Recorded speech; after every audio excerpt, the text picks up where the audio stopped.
De atraso, boa noite a todos. Desculpa o imprevisto aqui, o áudio estava dando um probleminha aqui. A gente vai fazer o curso esse ano de distúrbio hidroeletrolítico e ácido base. Esse ano um pouquinho diferente, né? Um mini curso mais rápido, com aulas mais curtas e em menos tempo, né? Geralmente a gente faz em 8 aulas, mas esse ano, por conta aí dos problemas da pandemia, a gente resolveu fazer um pouco mais curto, até para não atrapalhar aí o ano letivo de vocês. Deixa eu acionar aqui um apontador.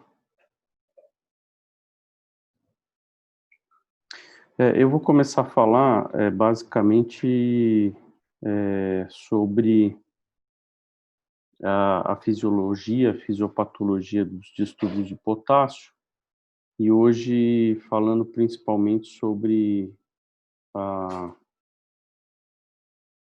questão da hipercalemia, tá? Depois, em algum outro momento, a gente fala sobre... Nós falamos sobre a hipocalemia, que eu vou principalmente na semana que vem. A fisiopatologia é basicamente a mesma, então a gente vai ver um pouco mais hoje da fisiologia, e depois fica para quando falar de hipocalemia só para complementar. A gente sabe que a célula, a distribuição do potássio no nosso corpo, ele é principalmente feito pela bomba de sódio e potássio ATPase. Essa é uma bomba importante que faz com que a gente tenha mais potássio para dentro da célula do que fora, né, e mais sódio para fora do que dentro. Então, isso é fácil quando você pega um exame de laboratório, você já verifica ali os níveis de sódio e de potássio em mEq por litro, eles são bem diferentes, né? O sódio está ali em 140, 142 mEq por litro no sangue, ou seja, fora do intracelular, e do potássio você vê 4 a 5, né? 3,5 a 5 mEq por litro. Por quê? Porque o potássio está, na sua grande maioria, para dentro da célula. Se você for medir o potássio no intracelular, ele realmente vai estar em 140 mEq e o sódio vai estar bem menor, tá? Essa bomba aqui, que é a bomba sódio-potássio ATPase, que faz esse balanço de uma relação até 3:2, né? 3 sódios que saem para 2 potássios que entram, fazendo com que você tenha uma diferença de concentração entre o intra e o extracelular. Isso é muito importante para a função do potássio na célula. O potássio é um íon intracelular que participa da cadeia de produção de várias proteínas, mas ele tem uma função principalmente naquelas células condutoras, células neuronais, condutoras nervosas, células de condução cardíaca. Isso porque você consegue ter diferença de concentração e, portanto, uma diferença estequiométrica e, portanto, uma diferença de carga entre o intra e o extracelular, fazendo com que a membrana dessas células tenha um potencial limiar para ser despolarizado, né? Justamente pela relação 3:2 da bomba de sódio e potássio ATPase, você tem ali a membrana de células musculares, membranas de células neuronais e outras, com potencial negativo. E qualquer estímulo que diferencie essas correlações de concentração e de íons, você vai ter uma despolarização daquela célula, gerando um impulso nervoso, neuronal, ou impulso muscular, né? Contração muscular ou impulso muscular. Então, para fora da célula, vocês notam que vai ter muito pouco potássio, num volume de extracelular 17 litros, praticamente 60, 80 mEq por litro. E por que isso é importante? Porque 60 a 80 mEq por litro é mais ou menos o que tem em 2 copos de suco de laranja de potássio, né? Então, se você imaginar que se eu tomar 2 copos de suco de laranja, eu vou me aproximar naquele momento do total de potássio que eu tenho no meu volume de distribuição, no meu volume extracelular, ou seja, no plasma, e a gente sabendo que o potássio, a concentração do potássio interfere muito com a contração muscular e com os impulsos nervosos, então é de se esperar que eu tenha que ter uma regulação para quando eu tiver um excesso de potássio muito importante.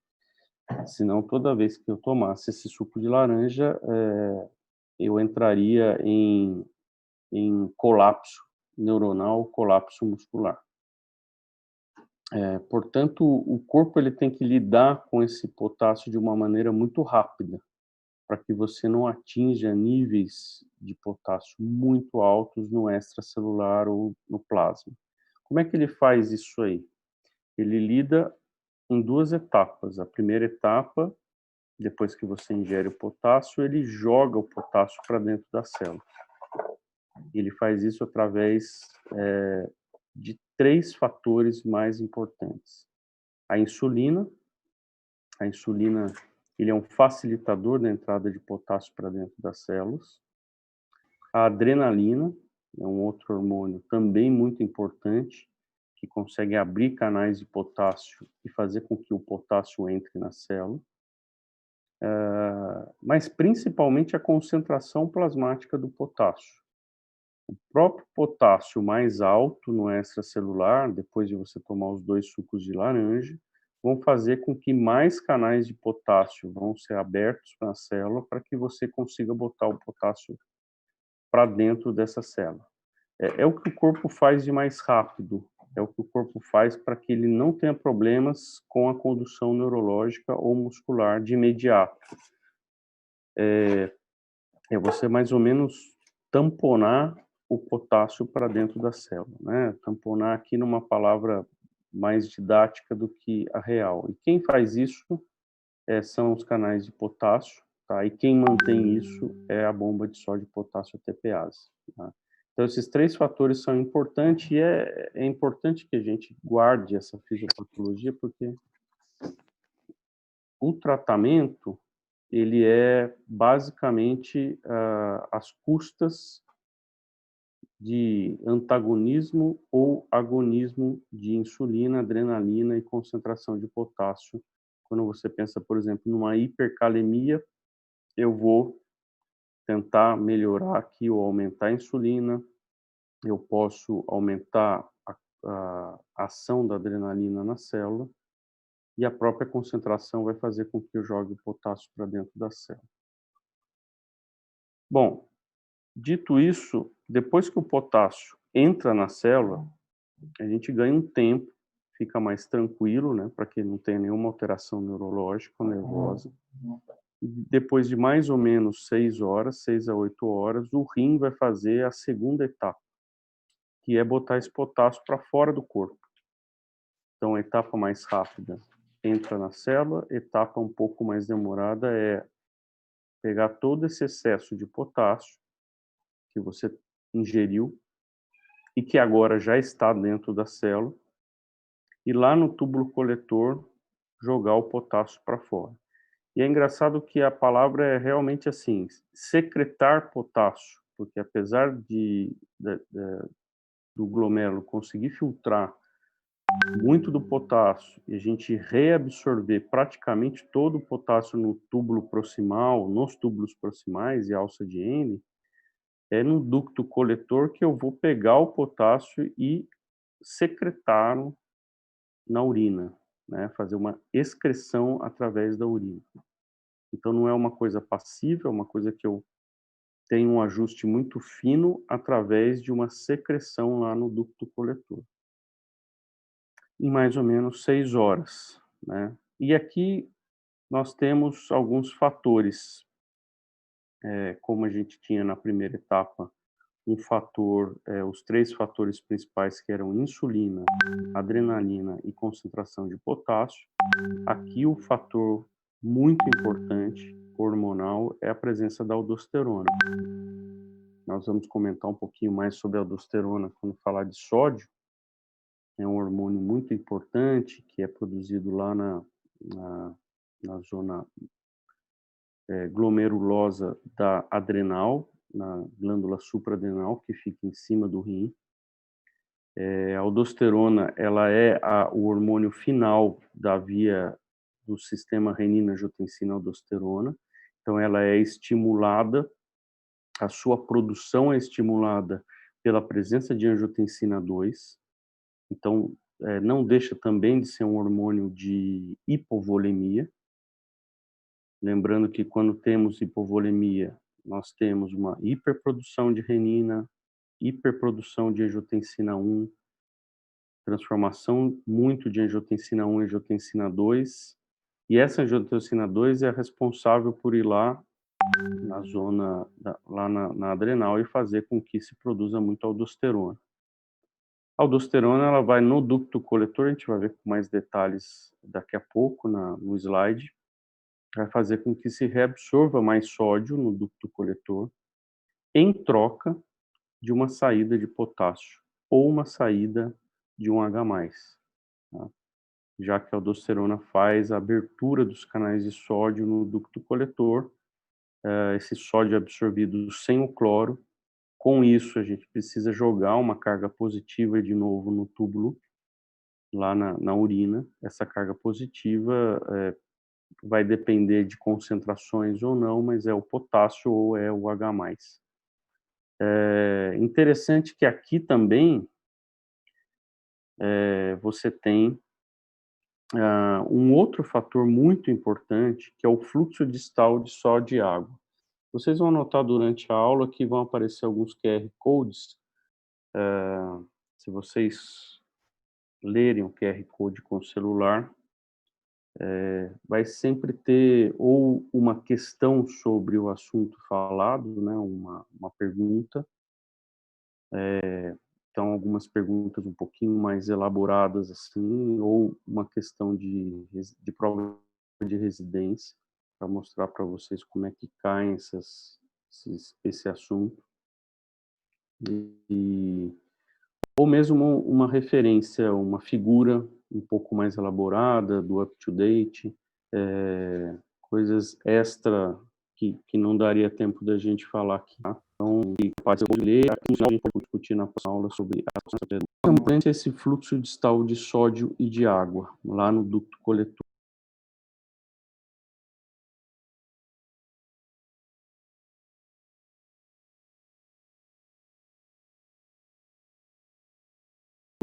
Quando chega muito sódio e muita água no ducto coletor, o que que acontece? Nós vamos precisar reabsorver esse sódio, né, e teoricamente a água, mas principalmente o sódio. Se eu reabsorvo muito sódio, o que que eu vou jogar em troca? Muito potássio. Então, se eu tenho muito fluxo distal, ou seja, passa muito sódio do túbulo proximal para os túbulos mais distais, túbulo proximal para a alça de N para o túbulo distal para o ducto coletor, chega lá no ducto coletor, é a última etapa para o corpo dar conta daquilo. Então ele vai absorver muito sódio, mas em troca ele vai secretar muito potássio, certo? E aí eu vou ter uma situação de mais hipocalemia. Ao mesmo tempo, se eu tenho de alguma forma uma diminuição desse fluxo distal de sódio e de água, por exemplo, insuficiência renal crônica, em que eu tenho menor filtração do sódio pelos glomérulos. Claro que no começo da insuficiência renal os glomérulos remanescentes vão dar conta, mas depois a gente começa a ter uma diminuição da filtração do sódio, e isso chega menos sódio lá no túbulo proximal, e o potássio acaba não saindo. Então eu tenho uma situação de hipercalemia. Outro exemplo muito importante, insuficiência cardíaca. Insuficiência cardíaca menos fluxo plasmático arterial, no geral, né? Portanto, menor filtração, o ritmo de filtração glomerular cai, principalmente insuficiência cardíaca terminal ou insuficiência cardíaca bem avançada. Esse fluxo de sódio e de água vai estar bem diminuído, porque está muito pouco filtrado, vai ser jogado pouco sódio e água lá para o ducto coletor, portanto, eu vou ter menos absorção de sódio no ducto coletor e menos secreção de potássio, sobrando mais potássio no organismo, dando uma hipercalemia, tá certo? Então isso é muito importante que vocês entendam. A regulação da segunda etapa se dá pela aldosterona, se dá pelo fluxo distal de sódio de água. Por exemplo, quando a gente usa um diurético, qualquer um deles, mas se você usar um diurético, uma furosemida, o que a furosemida faz? A furosemida vai bloquear lá o receptor sódio 2-cloro-potássio da alça de Eng, vai fazer com que você não reabsorva sódio naquela região, tá certo? Você vai jogar mais sódio e mais água para os túbulos mais distais, que aí no caso seria o túbulo distal e o túbulo coletor. Chegando no ducto coletor, mais sódio e mais água vai gerar maior secreção de potássio, hipocalemia sérica, mais potássio na urina. É por isso que a furosemida é um ótimo tratamento para hipercalemia, porque você vai jogar mais fluxo de sódio e de água nos ductos mais distais no ducto coletor. Então esse é um fundamento, um conceito que a gente tem que ter em mente para tratamento, para saber por que eu estou tendo hipo ou hipercalemia. Toda vez que chega muito sódio e água, eu já sei que mais potássio vai sair do corpo. Toda vez que chega menos, eu sei que mais potássio vai ser retido no organismo. Assim funciona com qualquer outro diurético. Um diurético de túbulo proximal, como a acetazolamida, diuréticos mesmo de túbulos distais, mas não coletores, tá certo? Como os diuréticos tiazídicos, todos eles vocês vão notar que leva a hipocalemia por aumento de fluxo distal de sódio e de água, com uma exceção, que é exatamente quando o diurético vai inibir a reabsorção de sódio lá no ducto coletor. Aí, se você inibe os canais de sódio no ducto coletor, você não deixa o potássio sair, o potássio vai se acumular. Aí seriam os diuréticos de ducto coletor, os diuréticos que inibem os canais de sódio, como a milorida, e os diuréticos poupadores de potássio, que inibem a ação da aldosterona. Tá? Então, quando eu uso um diurético de ducto coletor, seja por ele qual mecanismo for, a tendência é reter o potássio, porque lá é o local de excreção, de secreção do potássio. Mas todos os outros do distal para trás, a gente vai ter um fluxo aumentado. E por último, a concentração plasmática de potássio. Atua muito também, atua na primeira etapa e atua na segunda etapa. Então não adianta você ter todos os outros mecanismos se você não tem um potássio disponível para ser secretado. Esse é um princípio básico que muita gente esquece, né? Ah, eu estou fazendo de tudo para esse paciente perder potássio, né? Mas se eu vou lá e vejo na urina, ele não está excretando muito, apesar de eu estar estimulando a aldosterona, apesar de eu estar fazendo tudo que... Aí você vai ver o estoque do potássio do paciente tá pouco. Se não tem potássio, você não vai ter a secreção urinária de potássio. O organismo, ele é inteligente. Então, para você colocar o potássio para dentro da célula e para você jogar o potássio para fora do organismo, você tem que estar com excesso de potássio. Se você não tiver, não adianta você ativar os outros mecanismos, tá? Aqui falando um pouquinho para quem não está habituado com os termos que eu usei, né, um esquema bem esquemático, como se fosse o glomérulo, filtrando, o filtrado vai cair no túbulo proximal. Aqui no túbulo proximal, junto com as alças, né, que a gente chama de túbulos mais proximais, vai reabsorver praticamente todo o potássio que foi filtrado. Você filtra muito potássio, muito mais do que essa carga por dia, depois você reabsorve, né. Parece um mecanismo meio burro, né, por que que eu filtro tudo para depois reabsorver tudo? Olha quanta energia eu estou gastando nisso. Mas, na verdade, é fundamental que eu tenha esse mecanismo funcionando bem, porque é lá no ducto coletor que eu vou determinar, frente a muito potássio ou a pouco potássio, o quanto que eu quero tirar do organismo. Imagine se aqui eu tivesse o controle da reabsorção de potássio ou secreção de potássio nos túbulos mais proximais, né. Qualquer tipo de intervenção que eu fizesse no túbulo proximal, seja por volemia, seja por algum medicamento, eu ia ter a perda excessiva ou retenção excessiva de potássio. Não, o organismo não trabalha assim. Trabalha com que eu faça no ducto coletor esse balanço. Chegou lá, no ducto coletor, já reabsorvi tudo, agora eu vou decidir o que que eu secreto, tá? Se eu vou secretar muito ou secretar pouco, diante daqueles gatilhos que eu já expliquei para vocês, que seriam a aldosterona, o fluxo distal de sódio e de água, e também, da concentração de potássio, se eu vou colocar mais potássio ou menos potássio. Aqui já vai alguma coisa interessante para vocês, no sentido de que, existe um mecanismo de proteção do nosso organismo para que excesso de sódio não interfira na quantidade de potássio em que eu tenha no organismo, tá. Eu vou colocar uma questão aqui para vocês daqui a pouco no QR Code, mas é bom a gente comentar. Se eu vou, por exemplo, numa churrascaria e como muito sal,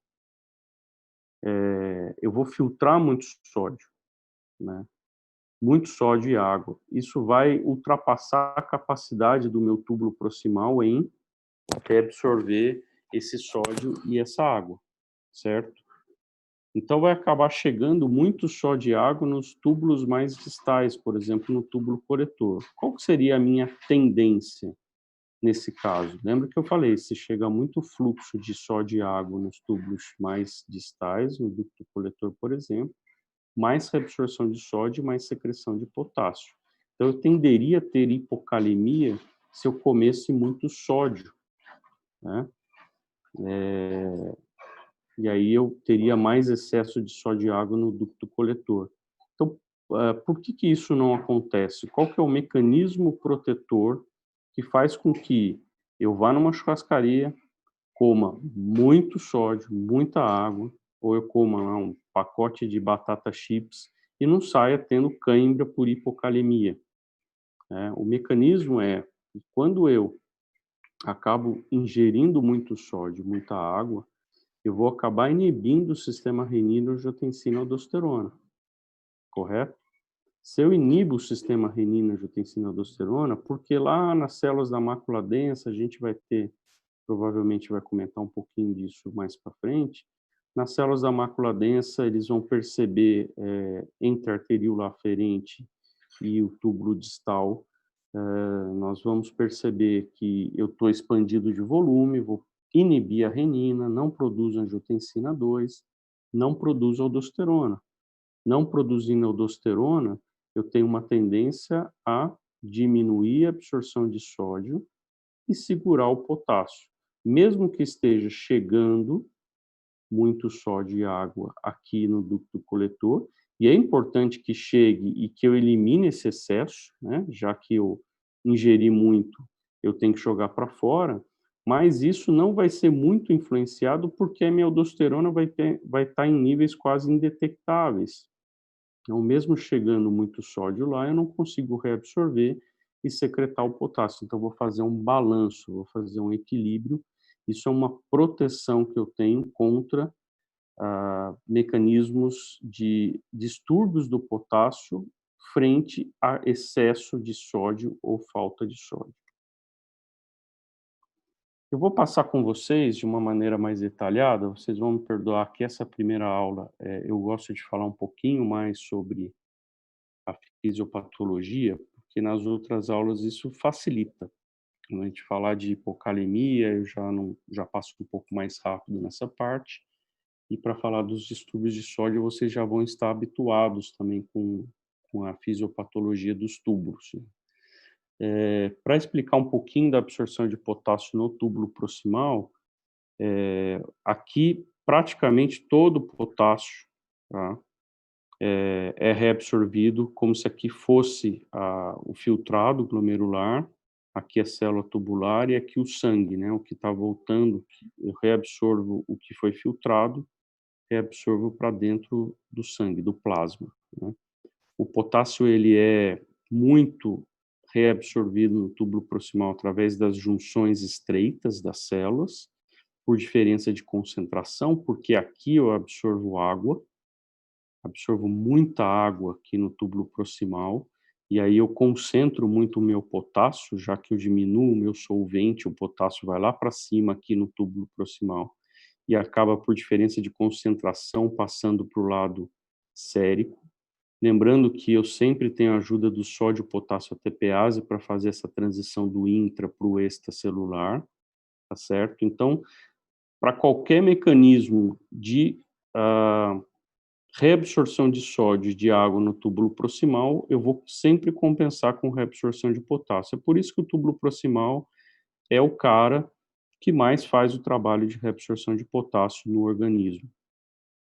Tanto que quando a gente tem disfunção do túbulo proximal, e isso nós costumamos dar o nome de síndrome de Fanconi, seja um Fanconi primário, seja um Fanconi adquirido por drogas, por doenças, quando eu tenho uma disfunção do túbulo proximal, o que que eu vejo muito na urina, né? Eu vejo bastante sódio, bastante elementos como aminoácido, glicose, porque eu não estou absorvendo nada lá. E, consequentemente, eu vou ter uma grande perda de potássio. O Fanconi é caracterizado por isso, né? Por hipocalemias severas, porque eu perco muito potássio no fluido urinário, porque eu não estou absorvendo, já que eu tenho uma disfunção do túbulo proximal, tá?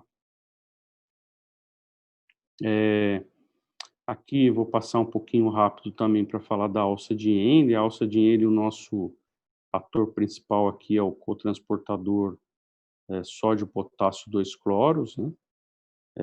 É esse aqui que a furosemida acaba inibindo, mas o que que acontece aqui? Eu reabsorvo sódio aqui também, né? No caso da alça de Henle, sem água, eu só reabsorvo sódio, a gente vai falar muito da alça de Henle quando falar de distúrbios do sódio. Ao mesmo tempo eu reabsorvo potássio, mas olha que interessante, para manter o equilíbrio estequiométrico entre o fluido tubular e o fluido e o sangue ou intracelular, eu reabsorvo sódio e jogo um potássio para fora, né.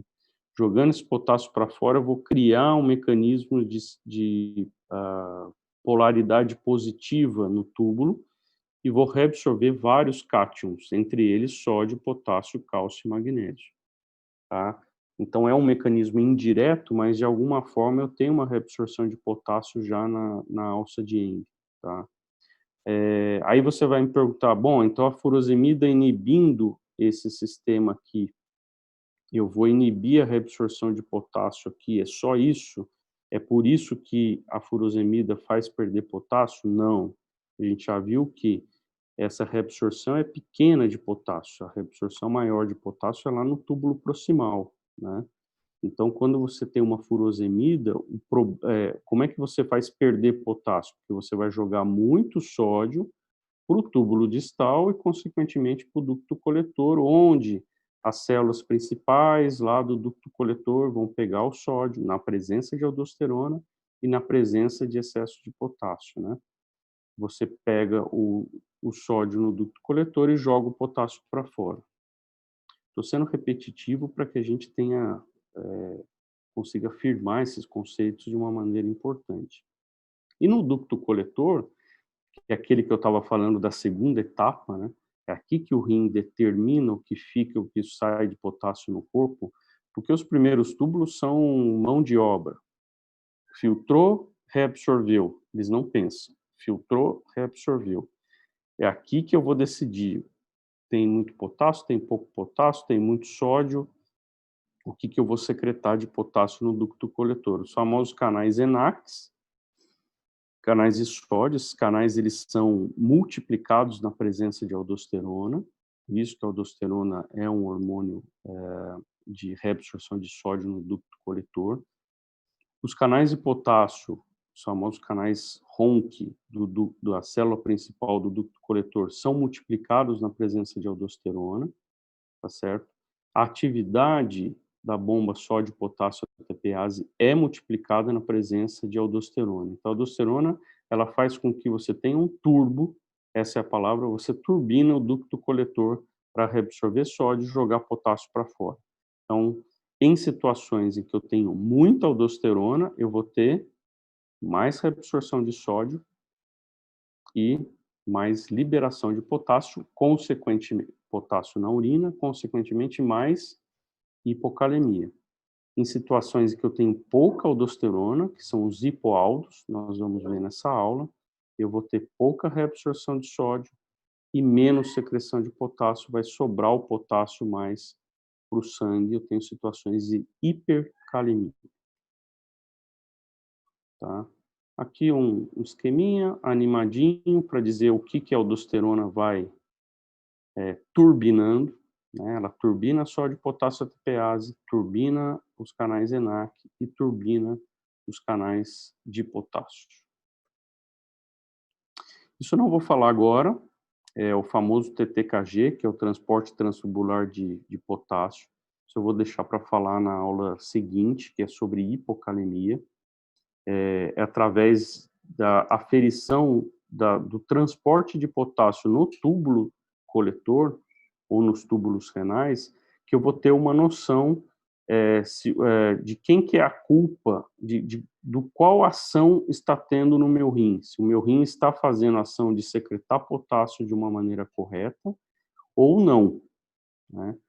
E aí a gente pode inferir, já que a gente sabe muito de fisiologia, que se o transporte transtubular de potássio não está adequado, ou ele está muito baixo aqui, é porque eu tenho um defeito hormonal, provavelmente um defeito de aldosterona, tá? E aí a gente parte para raciocínios diagnósticos da hipocalemia baseado no valor do TTKG, coisa que a gente não usa muito na prática, mas que é muito importante na teoria. Para hipercalemia, a aula especificamente de hoje, nós não vamos falar sobre isso, tá? Vamos lá. Bom, vamos falando um pouquinho, passando um pouquinho da parte fisiopatológica, agora da parte fisiológica e falando um pouco de patologia. Hiperpotassemia, quando eu tenho excesso de potássio, certo? É quando eu tenho potássio acima lá do limite superior do método, geralmente é entre 5 e 5,5 mEq por litro, dependendo do laboratório, eu já tenho uma condição de hiperpotassemia. Vocês viram como o potássio é muito importante para manter o limiar de repouso das células condutoras, neuronais e cardíacas. É fundamental a importância que eu mantenha um nível de potássio muito próximo do seu limiar de normalidade, porque excessos de potássio ou falta de potássio, no caso a hipopotassemia, vão gerar disfunções dessas células. É por isso que eu tenho a grande sintomatologia de distúrbios de potássio, ou são sintomatologias relacionadas ao músculo, muita fraqueza muscular, ou mesmo a parte muscular não motora, né, assim, intestinal, eu não consigo, eu tenho muita constipação, eu tenho muito distúrbio de motilidade intestinal, e por último eu tenho alterações na condução, e principalmente aí a gente fala algo fundamental para a nossa vida, que é a condução cardiológica. Então, excessos de potássio preocupam porque você vai ter arritmia, e a regra aqui, não dá tempo da gente falar, mas provavelmente alguém que explique eletrofisiologia para vocês vai tocar nesse assunto.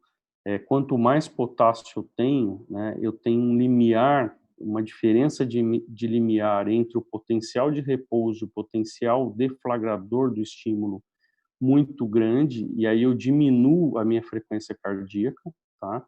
Então, excesso de potássio geram arritmias mais tendendo a bradiarritmias, frequências cardíacas baixas, e falta de potássio, eu tenho uma tendência maior a taquiarritmias, taquicardias atriais, até ventriculares, tá? Quais são as causas da hiperpotassemia, né? No QR Code provavelmente vai ter uma lista do UpToDate com várias causas, eu não vou entrar em detalhes de todas, porque senão a gente vai ficar aqui quase 2 horas falando, mas a gente tem que lembrar de 2 causas principais: diminuição da entrada de potássio nas células ou aumento da sua liberação pelas células, né? Lembra que aquela primeira etapa era botar o potássio para dentro?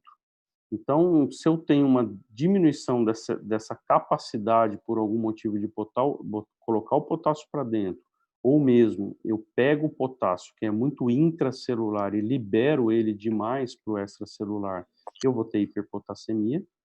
E uma segunda causa seria a redução da excreção de potássio na urina, tá? Que é a segunda etapa. Então, fisiologicamente, não é difícil, né? Você não precisa decorar essa lista que eu botei aí no QR Code para vocês, né? É só vocês lembrarem da fisiologia. Se eu não consigo botar o potássio para dentro, ou mesmo eu libero muito das células por lesão celular, a gente vai ver isso. O potássio vai estar alto no sangue, no plasma, ou se o meu rim não está fazendo a segunda etapa, que é secretar ou excretar o potássio adequadamente, eu também vou segurar muito potássio, tá? E aí, na segunda causa, a gente vê que existe um grande mantra na nefrologia, que é o seguinte: a hiperpotassemia não pode persistir na ausência de um prejuízo na excreção urinária de potássio. Isso significa o quê? Se eu tiver o rim intacto e excretando potássio, eu posso até ter hiperpotassemia e eu tenho que tratar agudamente, mas isso não vai persistir, a não ser que seja iatrogênico, se eu fique dando potássio para o paciente, tá? Isso faz com que a gente sempre perceba a aflição do nefrologista ou do médico quando alguém vem apresentar um caso de hiperpotassemia para você. A primeira pergunta do nefrologista é: esse paciente está urinando? Porque se ele estiver urinando, a gente já sabe que a gente vai tratar a hiperpotassemia com as armas que nós temos para jogar o potássio para dentro da célula, tirar o paciente de risco, mas se ele está urinando, eu vou conseguir dar um jeito nesse caso, de alguma forma, menos agressivamente. Agora, se a resposta é não, ele não está urinando, ele está anúrico, aí a gente sabe que o buraco vai ser mais embaixo, porque além de eu tratar agudamente ou tentar mascarar essa hiperpotassemia jogando potássio para dentro da célula, eu vou ter muito problema para persistir com que o potássio volte à normalidade pela segunda etapa. O rim não está trabalhando, então alguma coisa definitiva eu vou ter que fazer, né? Se o rim não melhorar, muito provavelmente no final vou ter que fazer hemodiálise, vou ter que fazer o papel do rim. Então não esqueçam disso, a hiperpotassemia não pode persistir na ausência de um prejuízo na excreção urinária de potássio. Bom, vamos falar daquela primeira causa, diminuição da entrada nas células ou aumento da liberação. Fica muito simples a gente entender, lembrando da fisiopatologia, né? Eu vou começar aqui pela acidose metabólica. A acidose metabólica vai ser tema de uma das nossas aulas, provavelmente a quarta ou a quinta aula, as aulas finais. É um assunto bem interessante, mas muito complicado, né?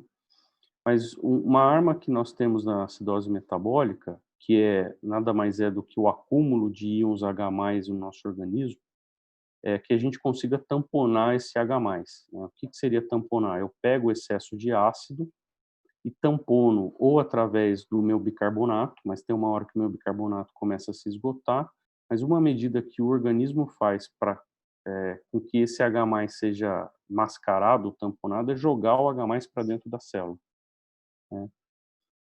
Isso acontece muito, por exemplo, numa insuficiência renal, né? Eu tenho uma insuficiência renal, meu bicarbonato começa a baixar, E o que que o organismo faz? O potássio começa a subir, e aí, porque eu não estou conseguiconseguindo secretar direito esse potássio, eu não estou conseguindo botar esse potássio para fora, porque o meu rim não está trabalhando, e aí a gente joga o H+ para dentro da célula. Quando eu jogo o H+ para dentro da célula, eu tenho que compensar isso aí do ponto de vista de equilíbrio estequiométrico ou equilíbrio iônico. Então eu jogo um potássio para fora, tá, através dos canais de potássio.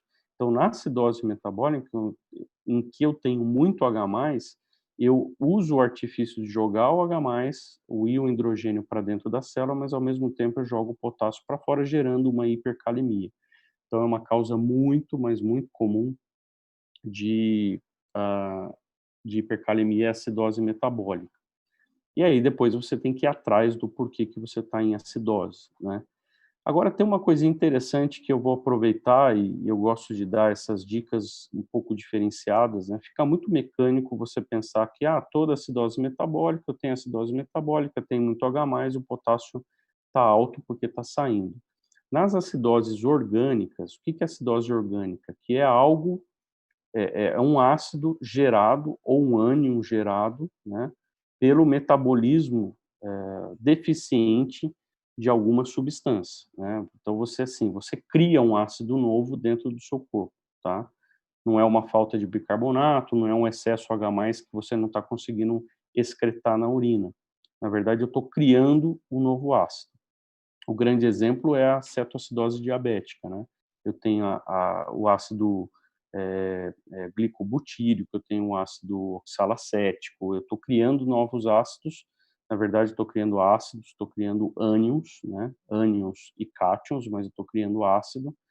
Essas acidoses orgânicas, a acidose lática é um outro exemplo muito importante de acidose orgânica, em que ali, pela deficiência do meu metabolismo aeróbio nas células que recebem pouco oxigênio, eu começo a desviar, a minha metabolização, eu desvio a minha via metabólica. Vocês devem lembrar do mapa metabólico, né, melhor do que eu até.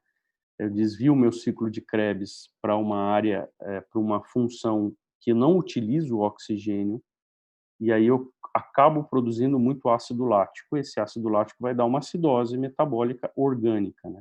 Nesses casos, eu não tenho muita hipercalemia por acidose metabólica, é engraçado. Por quê? Provavelmente o ânion orgânico gerado junto com esse ácido, né, com esse excesso de ácido no organismo, ele consegue tamponar. Eu não preciso jogar o H+ para dentro da célula, porque eu consigo tamponar esse H+ com o meu ânion, né. A hipercalemia de uma acidose metabólica, desculpa, a hipercalemia de acidoses orgânicas, você pode procurar outro motivo.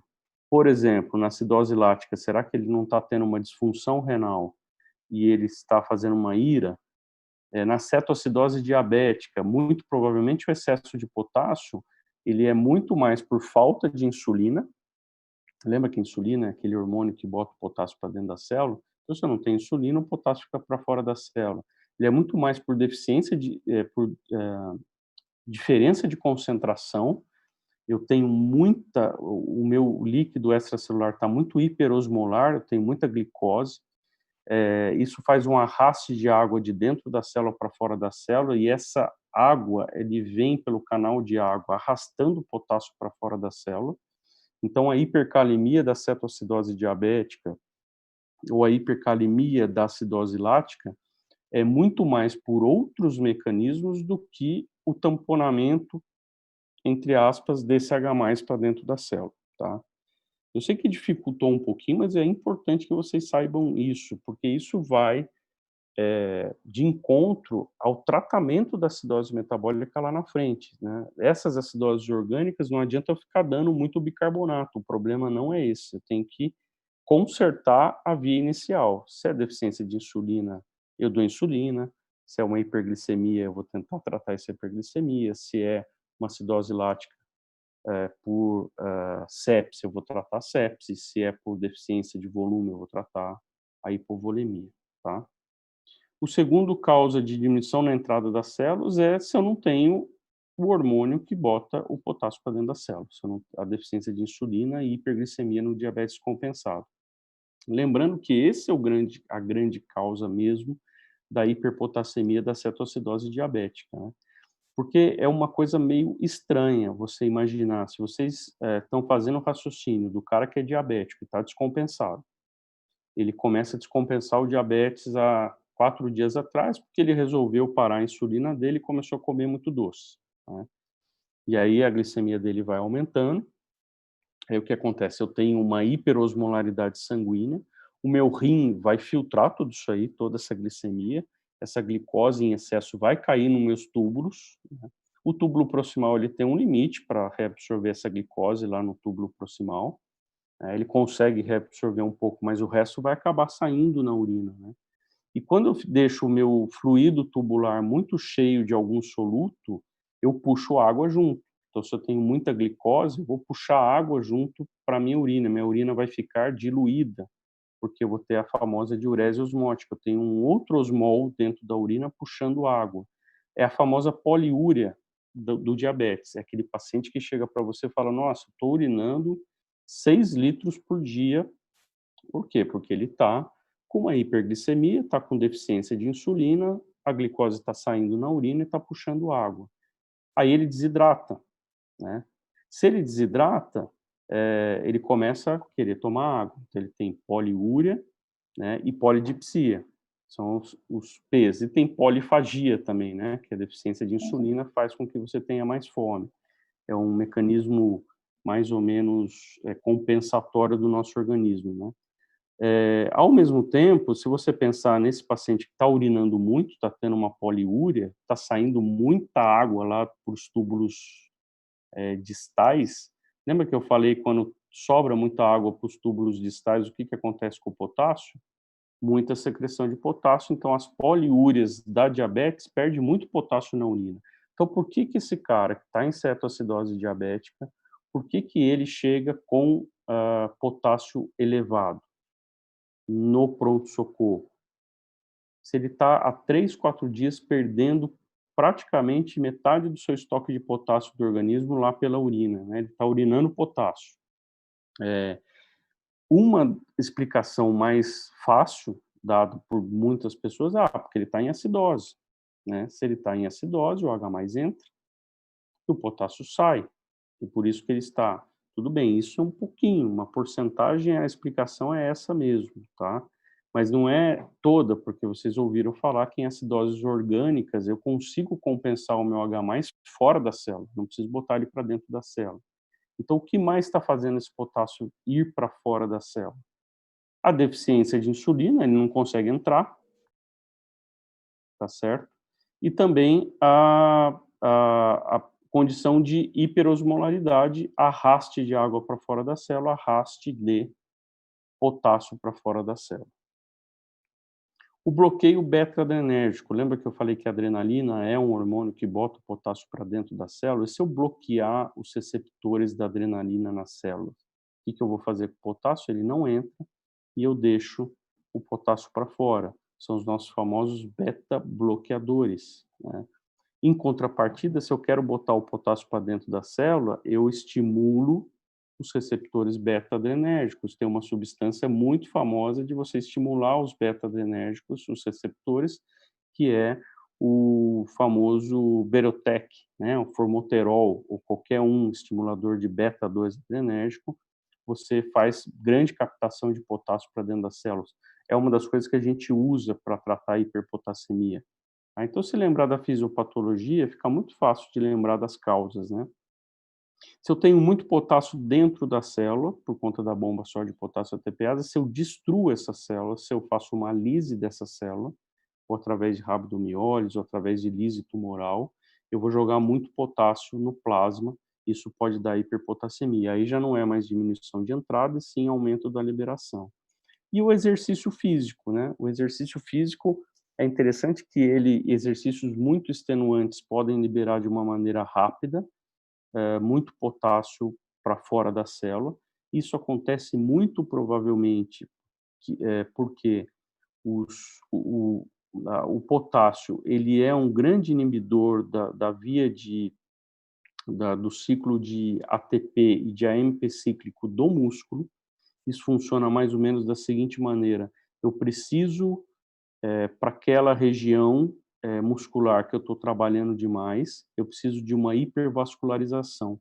Como é que eu faço essa hipervascularização ou chegada de mais sangue naquela região? Eu diminuo a minha condição de eu diminuo a quantidade de potássio dentro daquela região, tá? Se eu consigo diminuir a ação do potássio naquela região, ou seja, o potássio não vai entrar na célula, eu vou acabar não só aumentando a vascularização, mas deixando o potássio mais para fora da célula. Então, o exercício físico, de alguma maneira, aqui eu não estou falando da síndrome de rabdomiólise por exercício, né? A rabdomiólise é a lise da célula muscular.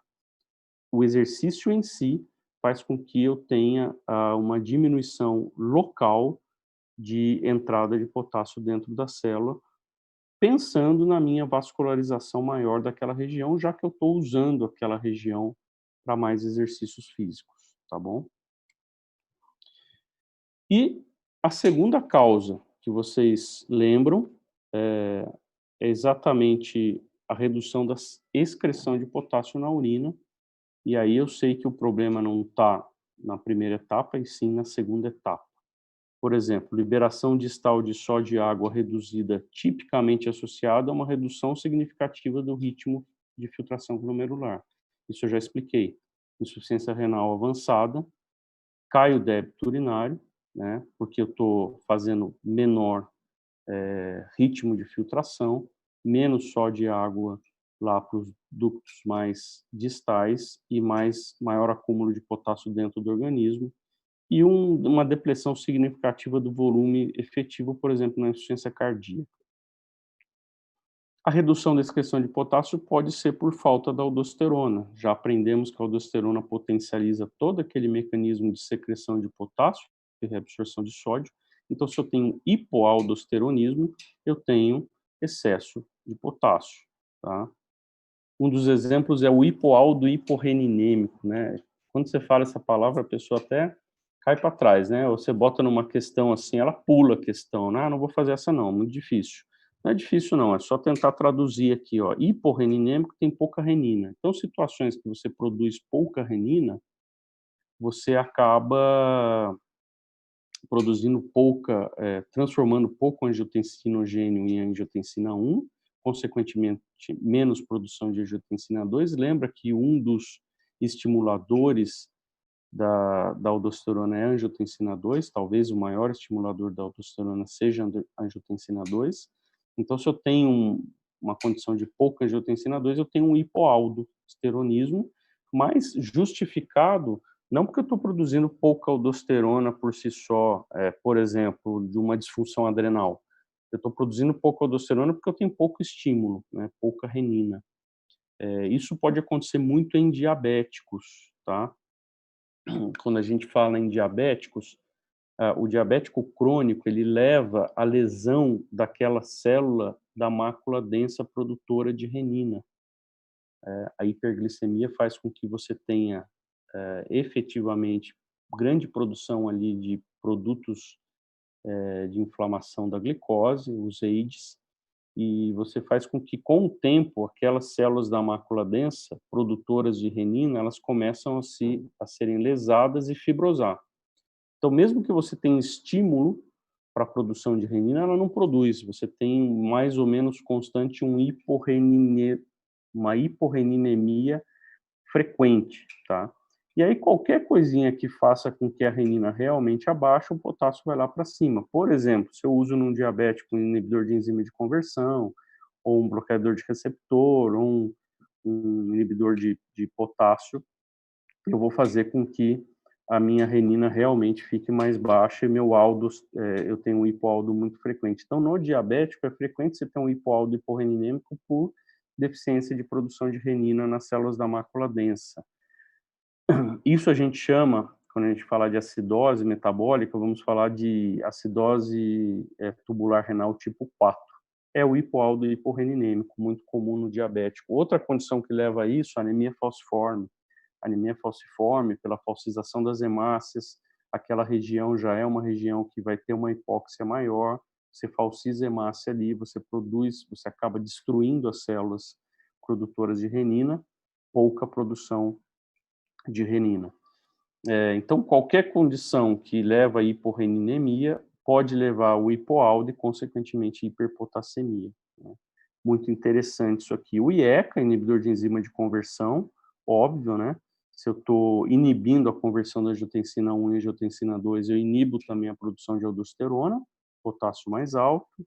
Anti-inflamatório, olha só o anti-inflamatório aqui, né? O anti-inflamatório, ele é um potente inibidor das prostaglandinas, que são muito produzidas quando eu estimulo o sistema renina, angiotensina, aldosterona, para que a prostaglandina faça o contrário, tá? Então, o que que eu faço quando eu estimulo o sistema renina, angiotensina, aldosterona? A prostaglandina, ela vai tentar contrabalancear esse sistema e não deixar você fazer uma vasoconstrição muito severa. Quando eu jogo um inibidor das prostaglandinas, né, eu acabo perdendo esse controle e aí eu tenho um hipoaldo, eu produzo pouca aldosterona e aumento o potássio. Já falei para vocês que todos os diuréticos do ducto coletor para trás jogam potássio na urina ou reduzem potássio, todo diurético de ducto coletor é poupador de potássio, porque ele está agindo exatamente no mecanismo de secreção de potássio. Aqui o grande exemplo é a espirulactona ou o aldactone, né, que é o nome comercial. Tem a milorida também, que só para diferenciar, a espirulactona ela inibe a ação da aldosterona e a milorida inibe os canais de sódio, né, a reabsorção de sódio dos ENaCs. E a insuficiência adrenal primária. Se eu tenho uma disfunção da própria célula suprarrenal, eu não produzo aldosterona e eu tenho hipercalemia, tá? Estamos finalizando já, porque eu estou chegando numa parte da aula que é a investigação e depois o tratamento. O tratamento eu vou passar muito rápido, tá, gente? Porque acho que não é o foco aqui do nosso curso, né? Eu sei que aqui tem muito acadêmico de anos iniciais assistindo essa aula, então não adianta a gente ficar aqui vomitando tratamento, mas a hiperpotassemia, eu gosto de dar uma pincelada no tratamento, porque ela faz muito parte do raciocínio fisiopatológico. Isso não vai acontecer, por exemplo, na hipocalemia ou na hiponatremia, eu não vou falar muito de tratamento para vocês. Como é que eu investigo uma hiperpotassemia? Eu tenho algumas perguntinhas a responder. Primeiro, eu não vi que vários medicamentos atuam inibindo os mecanismos de colocar potássio para dentro, ou mesmo inibindo os mecanismos de secretar potássio no rim. Então, quais os medicamentos o paciente usa? Será que o paciente que chegou com potássio de 8 lá no pronto-socorro, será que ele não está usando uma espirulactona, que é aquele diurético que age no ducto coletor, inibindo a ação da aldosterona? Será que ele não está usando um captopril, que é um inibidor de enzima de conversão de angiotensina? O próprio nome está dizendo, se eu estou inibindo a conversão da angiotensina 1 e angiotensina 2, eu estou produzindo pouco angiotensina 2, eu vou produzir pouco aldosterona e, consequentemente, ter hipercalemia? Será que ele não está usando um bloqueador de receptor de angiotensina, que são os famosos BRAS, né? Losartan, valsartan ou mesartan, que inibe o receptor da angiotensina na célula do rim, ou célula de qualquer parte do corpo, principalmente do rim. Então, se eu tenho pouca ação da angiotensina 2, eu vou ter pouca produção de aldosterona. Enfim, vamos ver o medicamento que ele usa, né? Agora, se ele chega com uma hiperpotassemia e está usando um diurético de alça, eu já vou achar estranho. Vou falar, opa, peraí, vamos tentar ver o que está acontecendo para esse cara que está usando um diurético que faz com que muito sódio e água chegue lá no ducto coletor e muito potássio seja secretado, o que está acontecendo para ele acumular o potássio? Será que ele não desidratou, né? Ele desidratando, eu criei uma insuficiência renal, furosemida, desidratação, insuficiência renal levou à hipercalemia?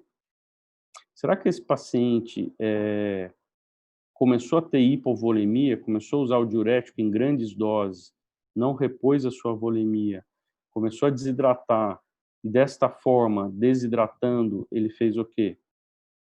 Ele subiu o seu sistema renina-angiotensina-aldosterona, quer dizer, tudo isso eu tenho que pensar frente a esse paciente, né? Qual é a função renal?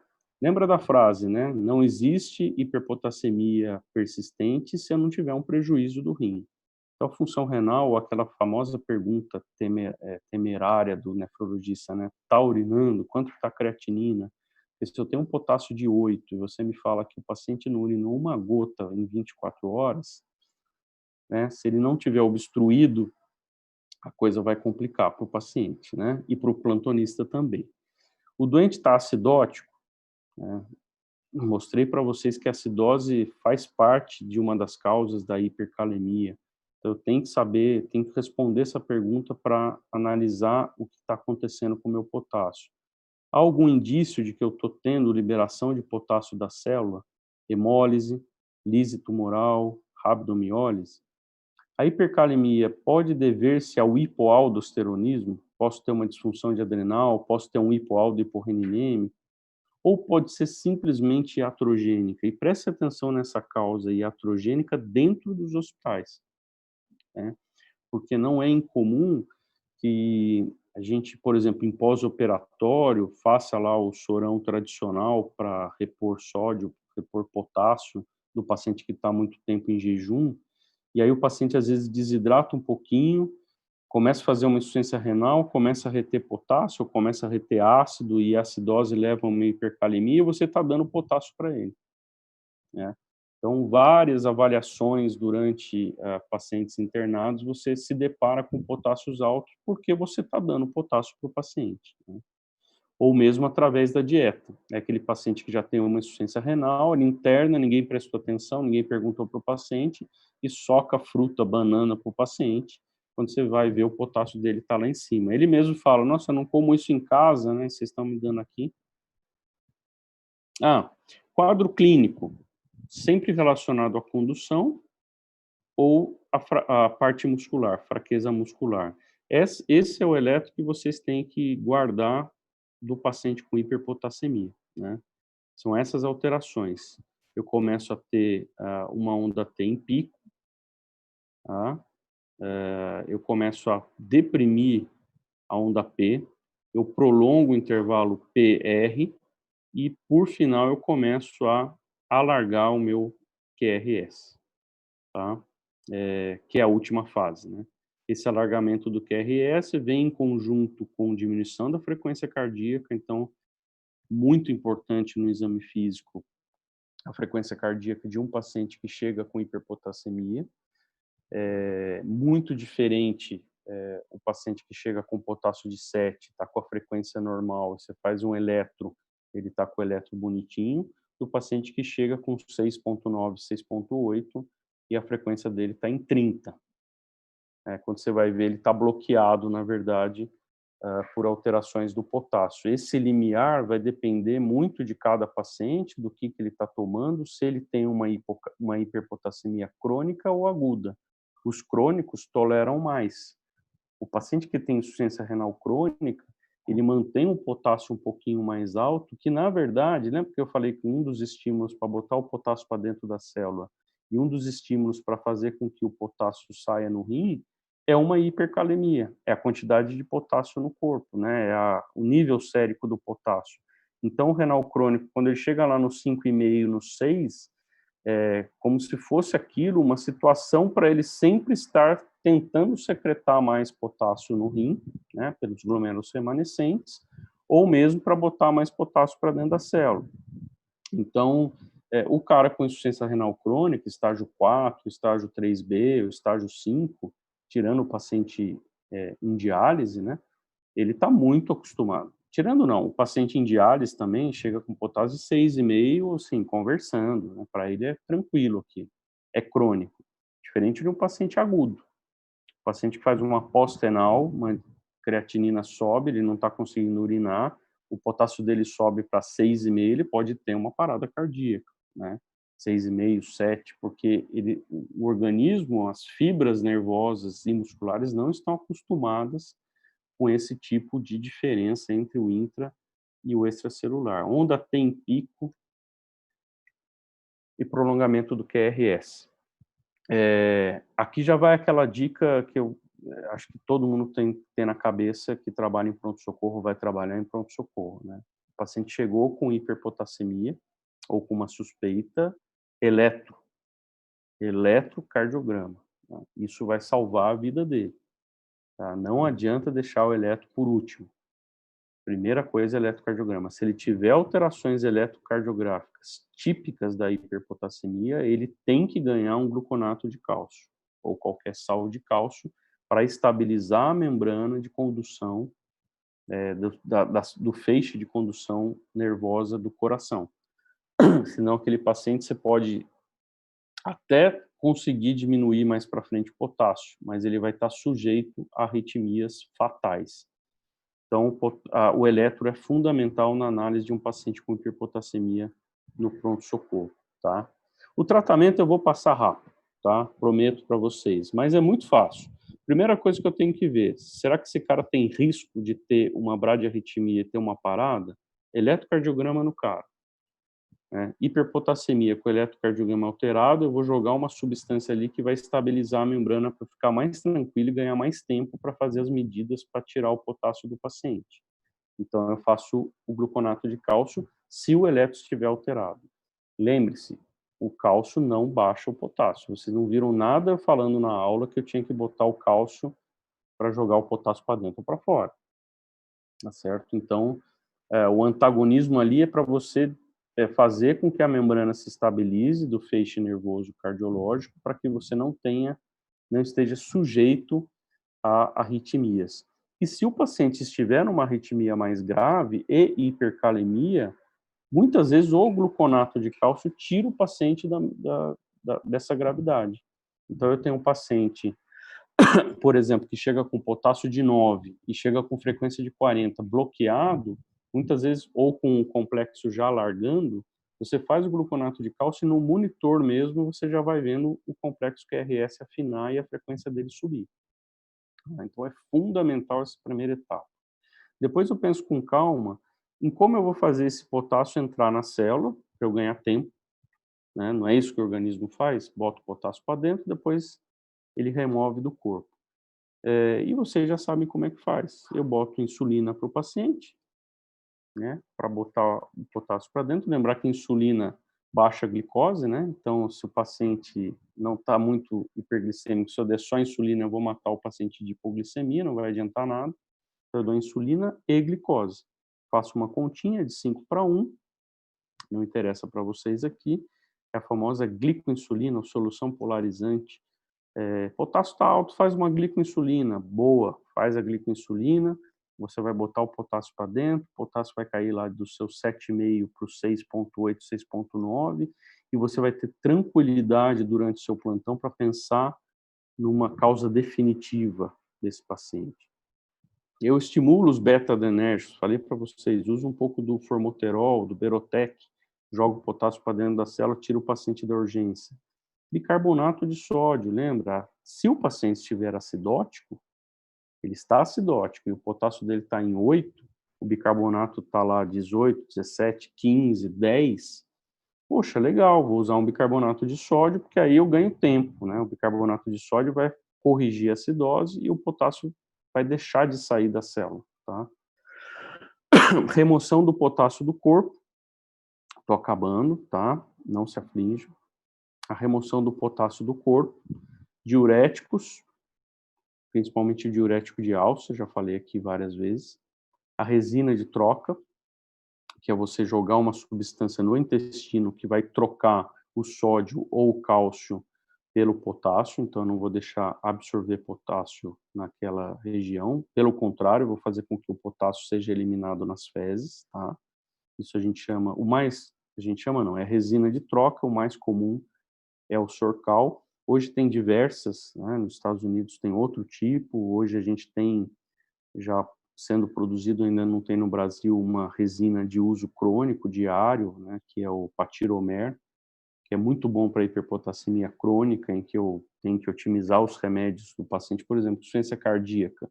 Insuficiência cardíaca já tem tendência a ter hipercalemia. Aí eu uso para o paciente, que é muito bom para insuficiência cardíaca, a espirulactona, tem que usar um BRA ou um IECA, tá certo? E o paciente já tem aquela diminuição do fluxo distal de sódio de água. Então, o potássio dele, ou o paciente já é diabético, já tem um hipoaldo e hiporreninêmico. Então, diabético, insuficiência cardíaca e renal crônico, eu tenho uma bomba relógio. E para tratar essas condições, o que eu faço? Eu jogo um monte de remédio que aumenta o potássio.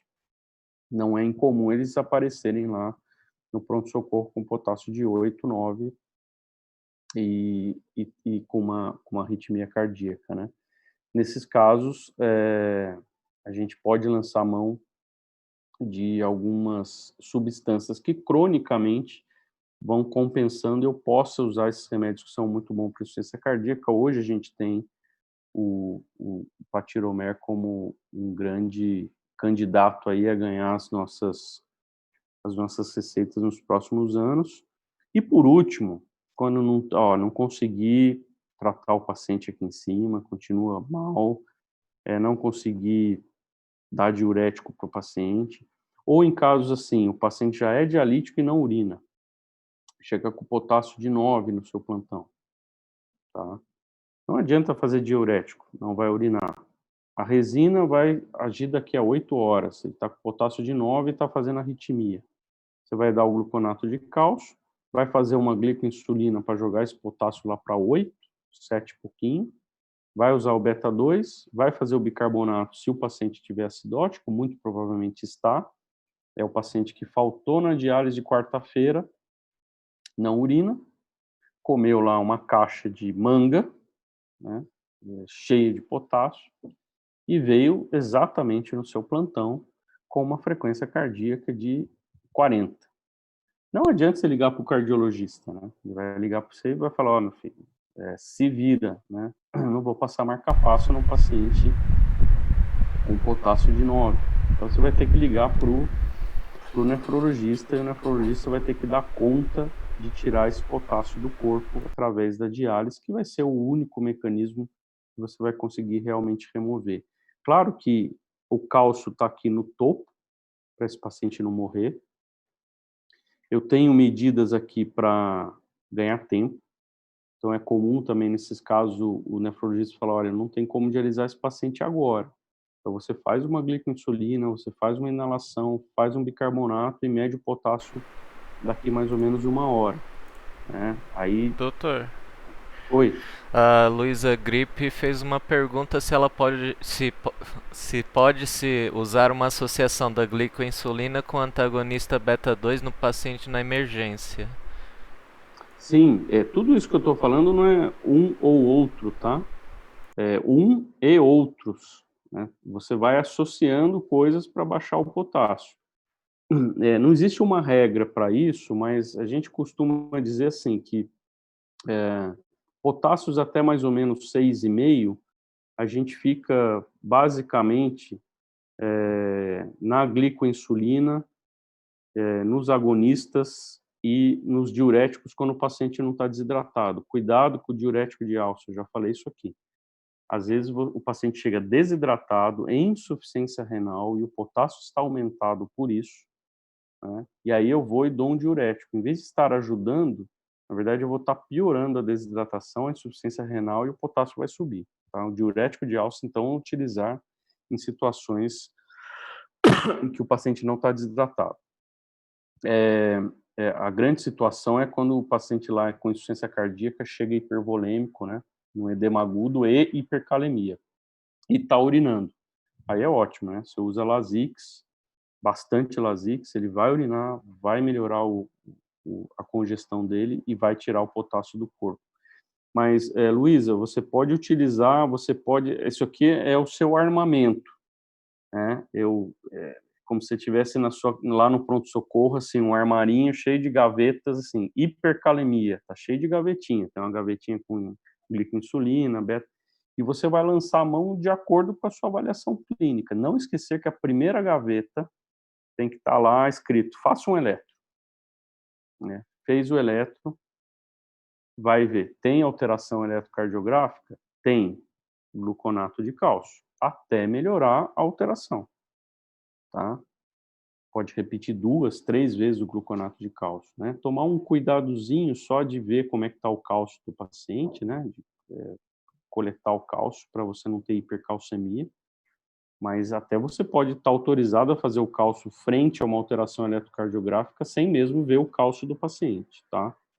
Isso aqui você vai salvar a vida do paciente. Bom, você respirou, o paciente está protegido, aí você vai analisar. É um paciente que faltou na diálise, eu não tenho muita coisa que fazer, mas vou usar a glicoinsulina, o beta-2, eubicarbonato. É um paciente que é um renal crônico, está hipervolêmico, eu posso usar um diurético de alça. É um paciente que vai internar e que eu, além dessas coisas todas que eu estou falando, eu quero deixar ele eliminando o potássio pelas fezes, então eu uso um Sorcal, né? O Sorcal não é bom, por exemplo, no pronto-socorro, né? Você vai fazer um Sorcal no paciente, se a sua ideia é tratar o paciente e liberar, a ação dele vai ser daqui a 8 horas, 9 horas. Você não vai tirar ele da hiperpotassemia com o Sorcal. Você vai manter o paciente eliminando potássio, principalmente naquelas hiperpotassemias em que o paciente fica internado, tá? Enfim, são as armas que você tem e que você vai utilizando de acordo com o que você precisa e o que você pode utilizar, tá? Então, rapidamente, assim, as perguntinhas, né? Tem alteração, isso eu copiei de eu acho que é o livro de emergências clínicas da USP, acho muito legal o esquema que eles fazem para hiperpotassemia. Mas tem alteração eletrocardiográfica, tem alteração no eletro? Primeira coisa, se tem gluconato de cálcio, né? Vou passando, tá, gente? Porque depois até, através da Poliana, eu posso mandar essa aula para vocês em PDF. Paciente urina e não está desidratado, ótimo, essa é a melhor situação, né? Não chamam você, ele está congesto, está urinando, opa, manda ver Lasix, porque o Lasix vai espoliar o potássio e vai tirar o paciente da congestão. Ver se o paciente está acidótico, é um erro muito comum no pronto-socorro. Eu já dei bicarbonato, o paciente está com potássio alto, eu já dei bicarbonato, mas você fez a gasometria para ver se ele está acidótico? Se ele não estiver acidótico, não adianta você fazer bicarbonato. Entendeu? Eu vou deixar o paciente alcalótico. Não, não é isso. Até porque o bicarbonato tem sódio, né? Você faz um bicarbonato, por exemplo, num paciente que está congesto, com muito sódio, ele piora a congestão e vai para o tubo, né? Então, olha, tem uma atenção aqui para os pacientes em edema agudo. Medidas sempre importantes, né? Pensar no Sorcal, principalmente se o paciente vai ficar internado, solução polarizante, muito utilizada, né? É aquela carta na manga, é o coringa, né? Tem hiperpotassemia, tô assim, não sei, não me situei no caso, não sei o que o caso é, já fiz o eletro não tem alteração, respirei fundo, faz uma glicoinsulina para tentar baixar inalação com beta-2, e se ele é dialítico, no final das contas, você vai ter que fazer a diálise, né? Não vai conseguir remover o potássio de outra maneira. Esse slide é o último, está em branco, porque eu ia colocar aqui qual que seria a data da próxima aula, mas quem vai definir isso é a Poliana com vocês. Eu fico aqui, então, aberto às questões, né, às dúvidas, sobre essa primeira aula de hipercalemia. Deixa eu parar de compartilhar a tela aqui com vocês. Vocês estão me vendo? Tá tudo bem? Tudo certo. Tá, estão vivos, acordados? Sim, muito obrigada pela aula, foi muito boa, professor. De nada. Depois enfim, alguém tem alguma dúvida?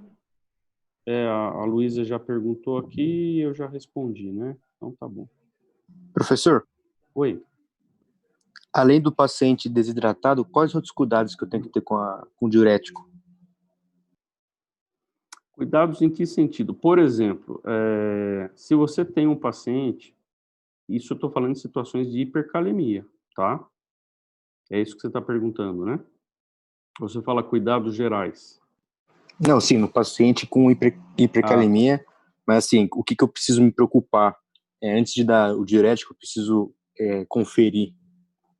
O principal é a volemia, tá? Sem dúvida nenhuma, porque o que o diurético vai fazer o paciente expoliar potássio, isso a gente não tem dúvida, mas a consequência de você fazer um diurético do paciente já hipovolêmico pode ser muito pior, porque você vai piorar a insuficiência renal do paciente e vai acumular potássio.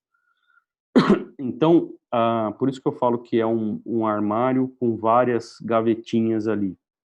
A furosemida está ali para pacientes principalmente hipervolêmicos ou euvolêmicos, pacientes que já fazem uso crônico do diurético. O grande exemplo está aí para ou renais crônicos, ou principalmente os pacientes com insuficiência cardíaca, né? Eles são muito dependentes do diurético para poder manter um fluxo de urina, tá? Isso é muito... A gente entende muito isso porque, como eles usam cronicamente o diurético, se você pensar fisiopatologicamente, você vai estar inibindo aquela região da alça de N constantemente, né? Só que aí você vai estar jogando mais fluxo de sódio e água lá para frente. Se eu faço isso 1, 2 ou 3 dias, o corpo realmente vai eliminar aquele sódio e água lá, você vai urinar, que é uma beleza, né? Vai eliminar o potássio, eu não estou desidratado, tudo bem. Mas vocês vão perceber que no paciente, por exemplo, que você trata na enfermaria, no terceiro dia, aquela dose de diurético que estava uma ampola a cada 8 horas, começa a parar de fazer efeito. O pessoal fala, está na hora de aumentar a dose do diurético, né? Porque ele está com resistência ao diurético. Não é isso, ele usa já cronicamente esse remédio. Então, o túbulo distal e até o ducto coletor já acostumou já que ele joga muito sódio e água lá para frente, né, para eles, né? Chega muito sódio e água. Então, cronicamente, eles já estão se adaptando a isso, eles já estão criando mais transportadores de sódio, principalmente o distal, né, que é uma troca de sódio por cloro, né? Então, o distal do cara que tem insuficiência cardíaca, ele é bombado. Ele é bombado para absorver sódio, porque ele usa o diurético muito, tá? Ele usa o diurético de uma forma crônica. Então, presta atenção nesse paciente, né? Se esse paciente chegou para você com hipercalemia e está usando já uma dose de 2 comprimidos de furosemida de manhã, 2 à tarde e 2 à noite, não adianta você chegar e botar uma ampola endovenosa para o paciente e achar que o paciente vai urinar ou vai expoliar potássio. É um paciente que merece uma dose maior, porque ele já está adaptado a isso, tá? Que mais?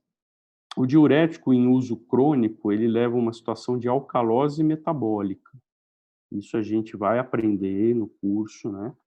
E está muito relacionado também ao fluxo de sódio e água lá para frente, porque quando você absorve um sódio no ducto coletor, você joga um potássio para fora ou um H+.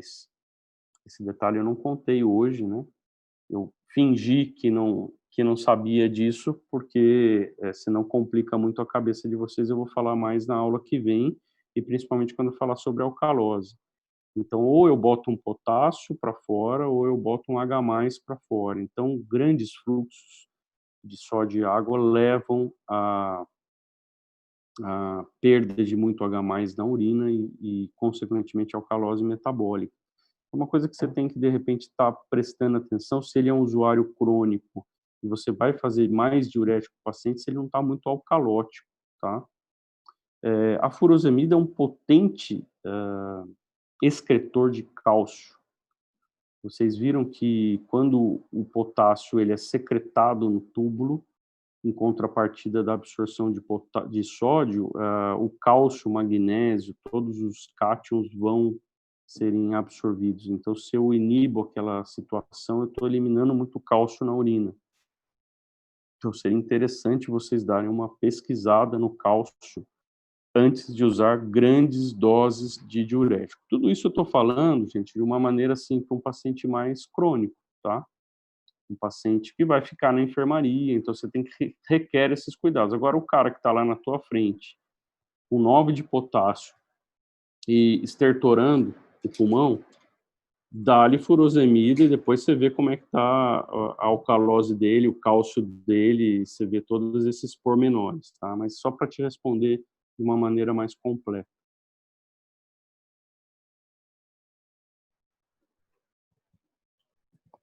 Obrigado, professor, entendi. Nada. Mais alguma? Eu recomendo que, se vocês não souberem responder as questões que apareceram por aí na aula, vocês conseguiram ler os códigos?